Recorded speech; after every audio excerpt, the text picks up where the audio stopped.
اسلامی فقہ آخر ہے کیا؟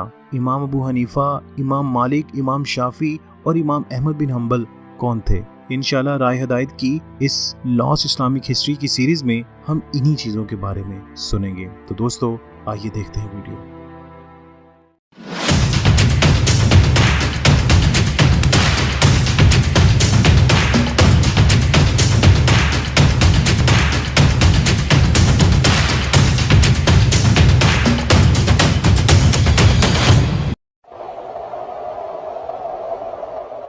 دوستو یہاں سے مسلم ہسٹری کا چھٹا یعنی 6 چیپٹر سٹارٹ ہوتا ہے۔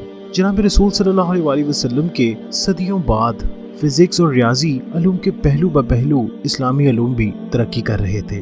قرآن اور احادیث رسول اللہ صلی اللہ علیہ وسلم کو سمجھنے اور اس کی تفسیر کی کوشش کے دوران بہت سے نئے علوم وجود میں آئے۔ اسلامی علوم کا بنیادی ڈھانچہ جناب رسول صلی اللہ علیہ وسلم کی ایک حدیث میں دیکھا جا سکتا ہے، جو حدیث کے بہت سے کلیکشن اور بالخصوص بخاری میں موجود ہے۔ اس حدیث کے مطابق ایک پراسرار شخص جناب رسول صلی اللہ علیہ وسلم کے پاس آیا اور 3 ٹرمینالوجی اسلام، ایمان اور احسان کے معنی پوچھے۔ آپ صلی اللہ علیہ وسلم نے جواب دیا کہ اللہ اور اس کے رسول صلی اللہ علیہ وسلم کو مان لینا، روزانہ 5 بار نماز ادا کرنا، زکوٰۃ دینا، رمضان کے روزے رکھنا اور توفیق ہو تو حج کرنا اسلام ہے۔ آپ صلی اللہ علیہ وسلم نے فرمایا، اللہ کے ہونے، اس کے فرشتوں، نازل ہونے والی کتابوں، اس کے پیغمبروں، روز قیامت اور تقدیر کو مان لینا ایمان ہے۔ اللہ کی ایسی عبادت کرنا گویا تم اسے دیکھ رہے ہو یا کم از کم وہ تمہیں دیکھ رہا ہے، احسان ہے۔ اس بنیادی ڈھانچے کو استعمال کرتے ہوئے اسکالرز نے اسلامی علوم کو 3 بڑی اقسام میں رکھا، جن کا تعلق اسلامی اعمال، اسلامی عقائد اور اسلامی روحانیت سے ہے۔ دوستو سب سے پہلے ہم فقہ کی طرف آتے ہیں۔ عمومی تعریف میں فقہ اسلامی قوانین کہلاتا ہے۔ اس تعریف میں کسی قدر جھول ہے، اس لیے کہ قانون کو جدید مغربی تعریف فقہ کا احاطہ نہیں کر سکتی۔ پہلے دور کے مسلمانوں کے نزدیک فقہ انفرادی عبادات سے معاشرتی میل جول اور حکومتی حکمت عملی کے تمام معاملات کا احاطہ کرتا تھا۔ چنانچہ ضروری ہے کہ فقہ کو قدرے وسیع تر معنی میں لیا جائے اور اسے اسلامی اصول قانون کہا جائے۔ دوستو شروع میں فقہ کے ماہرین کو درپیش بڑا مسئلہ یہ تھا کہ ہر دم بدلتی دنیا پر آپ صلی اللہ علیہ وسلم کی زندگی کا اطلاق کس طرح کرے۔ جیسے جیسے مسلم دنیا پھیلی اور آئیبیریا، عراق اور ہندوستان جیسے دور دراز کے خطے اس میں شامل ہوئے، ایسی صورتیں زیادہ سے زیادہ سامنے آنے لگیں جن سے آپ صلی اللہ علیہ وسلم کو کبھی براہ راست واسطہ نہ پڑا تھا۔ تب فقہ کے ماہرین نے ایسے کئی طریقے نکالے جن سے کام لے کر آپ صلی اللہ علیہ وسلم کی مثالوں کو ان نت نئی صورتوں پر اپلائی کیا جا سکتا تھا۔ پہلے عظیم امام ابو حنیفہ رحمۃ اللہ علیہ تھے۔ فقہ کے معاملے میں ان جیسی کریٹیو نیچر اور تحرک اور کہیں نظر نہیں آتا۔ وہ ایران میں پیدا ہوئے اور ان کی نشو و نما عراق میں ہوئی۔ انہوں نے دیکھا کہ ان کے ارد گرد معاشرت کا 1 صدی پہلے آپ صلی اللہ علیہ وسلم کے مدینے سے کوئی تعلق نہیں۔ ان کے زمانے کا عراق عرب اور غیر عرب، مسلم اور غیر مسلم اور سرائی خانہ بدوش اور شہر کے باسیوں کے مختلف لوگوں سے بھرا ہوا تھا۔ امام ابو حنیفہ رحمۃ اللہ علیہ اور ان کے کوفی رفاع کار بالخصوص ابو یوسف رحمۃ اللہ علیہ اور محمد الشبانی رحمۃ اللہ علیہ کو درپیش اصل مسئلہ یہ تھا کہ اتنی مختلف نسلوں اور ثقافتوں کے لوگوں پر اسلامی تعلیمات کا اطلاق کس طرح کریں۔ کچھ مسائل اور بھی تھے، مثلا یہ کہ اگر اسلام کی آخری اور حمایتی کتاب قرآن میں کسی خاص معاملے پر واضح ہدایت نہیں ملتی تو کیا کیا جائے، اور اگر کسی معاملے پر ملنے والی حدیث میں بظاہر تصادم نظر آتا ہے تو کیا ہوگا۔ امام ابو حنیفہ رحمۃ اللہ علیہ اور اول دور کے دیگر فقہا کو مسلمانوں کی زندگی میں قرآن اور سنت کے کردار پر درپیش مسئلے کی ایک مثال تو اس حدیث سے سامنے آتی ہے، جس میں یمن پر حکومت کرنے کے لیے ایک صحابی حضرت معاذ رضی اللہ عنہ بن جبل کو بھیجنے کا ذکر ہے۔ آپ صلی اللہ علیہ وسلم نے ان سے پوچھا کہ وہ کسی خاص صورتحال میں اپنا فیصلہ کس طرح کریں گے۔ حضرت معاذ رضی اللہ عنہ نے جواب دیا کہ فیصلہ قرآن کے مطابق ہوگا۔ اگر قرآن سے جواب نہ ملا تو وہ آپ صلی اللہ علیہ وسلم کی مثالوں سے کسی پر بھروسہ کر لیں گے۔ اگر آپ صلی اللہ علیہ وسلم نے بھی اس کے خاص موضوع پر کبھی کچھ نہ فرمایا ہوگا تو مناسب جواب کے لیے اپنے استدلال پر بھروسہ کریں گے۔ اسی حدیث سے وہ بنیادی ڈھانچہ ملتا ہے جسے کام میں لا کر فقہ کی وہ علمی تدریج کی جسے اصول فقہ کہا جاتا ہے۔ مسلم لائے عمل کے لیے رہنمائی کا پہلا اور اہم ترین سرچشمہ قرآن ہے۔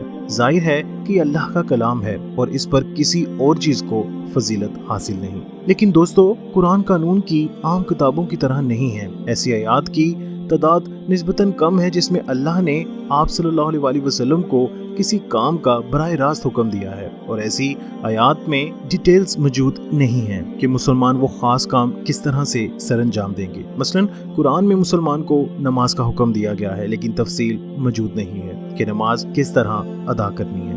دوستو یہی وہ مقام ہے جہاں سنت سے رہنمائی لی جاتی ہے۔ مسلم فقہ سنت کو قرآن کی تشریح سمجھتے ہیں، چنانچہ جب قرآن میں نماز کا طریقہ موجود نہیں ہے تو فقہ دیکھیں گے کہ آپ صلی اللہ علیہ وسلم نے نماز کس طرح ادا کی۔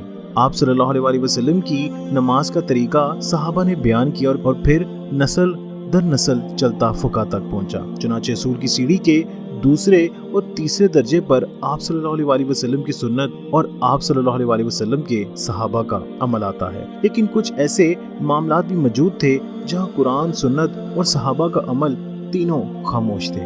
امام ابو حنیفہ رحمۃ اللہ علیہ کے زمانے کے عراق میں بالخصوص ایسی صورتوں سے واسطہ پڑتا تھا۔ یہ وہ مقام تھا جہاں شروع کے فقہاء نے قیاس یعنی استدلال کو مناسب قرار دیا۔ اس عمل کی منطق بڑی سیدھی تھی۔ اگر کوئی ایسی صورت سامنے آتی کہ پہلے تین ذرائع یعنی قرآن، سنت اور صحابہ کا عمل میں سے اس کی مثال یا نظیر موجود نہیں ہوتی تو اس سے ملتا جلتا کوئی مسئلہ دیکھیں گے جس پر قرآن، سنت یا صحابہ کے عمل میں حکم موجود ہے۔ ان دو مسئلوں کی کمپیٹیبلٹی اور مشابہات دیکھ کر نئے مسئلے پر اپنا فیصلہ دیں گے۔ دوستو ایک سادہ اور نئے مسئلے کی مثال کے طور پر دیکھیں کہ اسلامی فقہ میں کار چلانے پر کس طرح کا حکم لگایا جائے گا۔ کار 7ویں صدی میں موجود نہیں تھی، چنانچہ کار چلانے کی اجازت پر قرآن، سنت اور صحابہ کا عمل خاموش ملیں گے، لیکن چونکہ کار کا بنیادی عمل نقل و حمل ہے اور آپ صلی اللہ علیہ وسلم اور صحابہ کے دور میں اونٹوں اور گھوڑوں پر نقل و حمل ہوتی تھی، چنانچہ فقہ تطبیق کریں گے کہ کار چلانا جائز ہے۔ کار چلانے کی اجازت جیسے مسائل کافی سیدھے اور سادہ ہیں، لیکن قیاس کی حدود بہت دور تک پھیل گئی۔ اسکالرز کے مابین ایسے معاملات پر اختلاف پیدا ہو گیا کہ ریزیمبلنس کی نوعیت کیا ہونی چاہیے اور کیا قرآن اور سنت کے ہر طرح کے احکام کو ریزیمبلنس کی نوعیت کہا جا سکتا ہے یعنی مشابہت، اور کیا قرآن اور سنت کے ہر طرح کے احکام کو مشابہت یعنی ریزیمبلنس کی نوعیت کہا جا سکتا ہے، یا یہ کہ مشابہت کا اصول استعمال کرنے کے لیے دونوں مسائل کی مشابہت کس قدر ہونی چاہیے کہ تطبیق کی جا سکے۔ دوستو امام ابو حنیفہ رحمۃ اللہ علیہ نے محسوس کیا کہ اگر عراق جیسی مختلف آبادیوں میں فقہ نافذ کرنا ہے تو عقل مندی اور منطق کو ایک اہم کردار ادا کرنا ہوگا۔ ابو حنیفہ رحمۃ اللہ علیہ اور ان کے شاگردوں کا خیال تھا کہ قرآن اور سنت کی لفظی تعبیر کی جاتی رہی تو آپ صلی اللہ علیہ وسلم کے دور کے مدینہ سے قطعاً مختلف اور مسلسل بدلتی سوسائٹیز میں اسلامی احکام کا نافذ ممکن نہ ہو سکے گا۔ لیکن ابو حنیفہ رحمۃ اللہ علیہ کی جگہ حضرت مالک بن انس رحمۃ اللہ علیہ کا انداز فکر بالکل مختلف تھا۔ امام مالک رحمۃ اللہ علیہ مدینہ میں پیدا ہوئے اور وہیں پلے بڑھے۔ وہ سمجھتے تھے کہ آپ صلی اللہ علیہ وسلم کے وصال کے بعد کی پوری صدی میں مدینہ کچھ زیادہ نہیں بدلا۔ اس شہر میں ان کے پاس کے لوگ اور شرکائے کار صحابہ کی اولاد یا اولاد کی اولاد ہیں۔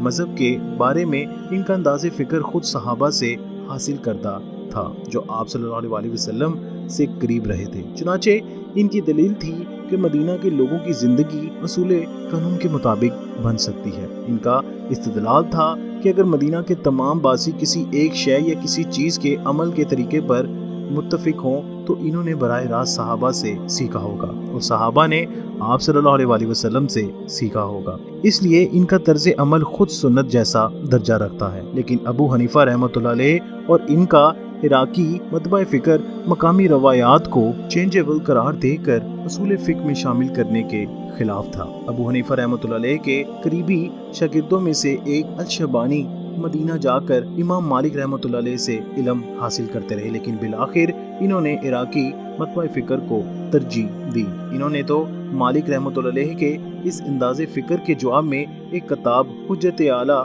المدینہ یعنی response to the people of Medina بھی لکھی کہ مقامی رسم و رواج کو اصول فقہ میں شامل نہیں کیا جا سکتا۔ لیکن دوستو، یہ سمجھنا بہت ضروری ہے کہ اگرچہ فقہ کے متعلق اختلافات بہت شروع میں پیدا ہو گئے تھے، لیکن ان مکاتبہ فکر نے ایک دوسرے کو بد عقیدہ یا گمراہ نہیں سمجھا، اس لیے کہ ان کے اختلافات نسبتاً معمولی تھے۔ خیر دوستو، اب تیسرا مکتبہ فکر محمد الشافعی رحمۃ اللہ علیہ کا ہے۔ ان کا تعلق اسقلان کے علاقے غزہ سے تھا۔ وہ نوعمری میں مدینہ جا کر امام مالک رحمۃ اللہ علیہ سے علم حاصل کرنے لگے تھے۔ پہلے دو فقہ کے برعکس شافعی رحمۃ اللہ علیہ نے کچھ سفر بھی کیے تھے۔ وہ مدینہ میں قیام کے بعد یمن، عراق اور مصر بھی رہے۔ عراق میں قیام کے دوران وہ الشیبانی رحمۃ اللہ علیہ سے پڑھتے رہے۔ اس طرح انہیں فقہ کے دو مکاتب سے علم حاصل کرنے کا موقع ملا، تاہم ان کا اپنا ایک طریقہ ان دونوں مکاتب سے الگ تھا۔ ان کے استدلال کا استعمال عراقیوں اور مدینہ والوں کا سا نہیں تھا۔ حدیثوں کے متعلق ان کے انداز فکر سے سمجھا جا سکتا ہے کہ انہیں اپنے معاصر دونوں مکاتب سے کس طرح کا اختلاف تھے۔ مثال کے طور پر ابو حنیفہ رحمۃ اللہ علیہ سے متواتر احادیث کو دیگر پر ترجیح دے کر وہ اصول ترتیب دیے جنہیں غیر متواتر حدیث کی تشریح میں استعمال کیا جا سکتا تھا۔ اس کا مطلب یہ ہوا کہ ابو حنیفہ رحمۃ اللہ علیہ کے فقہی انداز فکر کا محور چند اصول ہے۔ معاملہ ان اصولوں سے باہر ہو تو استدلالی انداز فکر کے مواقع موجود ہیں۔ دوسری جانب شافعی رحمۃ اللہ علیہ کا نقطہ نظر تھا کہ متواتر احادیث کے مقابلے میں احد حدیثوں کا علمی اعتبار سے کم معتبر ہونا ضروری نہیں ہے۔ اس لیے باہم متناقض احادیث کے معاملے میں شافعی نے تنسیخ حدیث کا یہ اصول واضح کیا کہ اگر آپ صلی اللہ علیہ وسلم کی بعد کی زندگی سے کوئی حدیث ملتی ہے تو اس کے مقابل آنے والی اول کی زندگی سے روایت ہونے والی حدیث نظر انداز ہو سکتی ہے۔ یوں شافعی کا انداز فکر ایک ایسا نظام بن گیا جو فقہ میں استدلال کی سہولت دیتا تھا، لیکن اپنے دونوں مکاتب فکر کے مقابلے میں شافعی کے ہاں استدلال کی گنجائش محدود تھی۔ دوستو، شروع کے 4 فقہ میں آخری امام احمد بن حنبل رحمۃ اللہ علیہ تھے۔ وہ خود شافعی کے طالب علم تھے اور ان چاروں میں سے حنبل رضی تعالیٰ عنہ کا طرز فکر لفظی معنوں کے سب سے زیادہ قریب رہنے کا ہے اور وہ استدلال میں باقی تینوں سے زیادہ محدود ہے۔ اگرچہ حنبل رحمۃ اللہ علیہ نے بھی اپنی باقی تینوں کی طرح قیاس کی گنجائش رکھی، لیکن وہ اسے ہر ممکن حد تک محدود رکھنے کے حق میں ہیں۔ وہ حدیث میں بھی لفظی معنوں کے نزدیک تر رہنے کے حق میں ہیں۔ دوستو، ابو حنیفہ رحمۃ اللہ علیہ، مالک رحمۃ اللہ علیہ، شافعی رحمۃ اللہ علیہ اور ابن حنبل رحمۃ اللہ علیہ کے طریق بعد ازاں فقہ کے 4 مکاتب فکر بن گئے جنہیں مذہب کہا جاتا ہے۔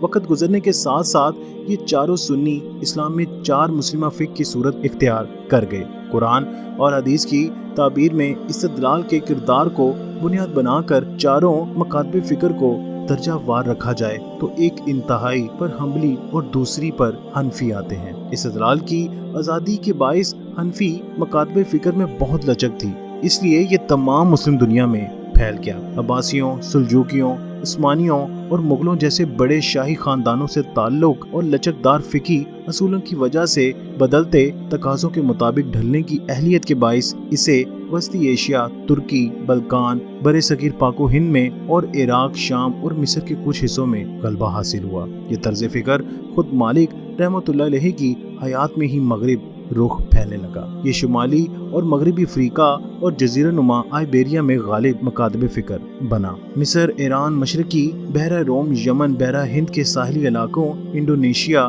تک شافعی مکاتب غالب آ گئے۔ حنبلی فکر زیادہ تر جزیرہ نما عرب اور آئیبیریا اور مشرقی خطہ بحیرہ روم تک محدود رہی۔ دوستو، یہ بات توجہ طلب ہے کہ مکاتبہ فکر ان کے وفات کے بعد رک نہیں گئے۔ اگرچہ ابو حنیفہ، مالک، شافعی، حنبل نے الگ الگ نظریں قانون دے کر اپنے اپنے مکاتبہ فکر کی بنیاد رکھی، لیکن اگلی کئی صدیوں تک ان کے ماننے والوں نے ان کے اخذ کردہ اصول استعمال کرتے ہوئے فقہ کی بڑی جامع کتابیں لکھی۔ ان میں انفرادی اور اجتماعی عبادات سے لے کر کاروباری لین دین، حکومتی اور ریاستی حکمت عملی تک کم و بیش ہر چیز کا احاطہ کیا گیا۔ مسلم دنیا میں جب بھی 15ویں اور 16ویں صدی میں تماکو متعارف ہوئے اور ان جیسے نئے مسائل آنے لگے تو فقہ کے ماہرین نے ان چاروں مکاتب کے نظریے قانون کو استعمال کیا اور ان کے متعلق احکام اخذ کیے۔ دوستو، ان چاروں ائمہ اکرام نے ایک دوسرے سے تو اختلافات کیے، پر ایک بات یاد رکھیے گا، کبھی ایک دوسرے کو گمراہ نہیں کہا۔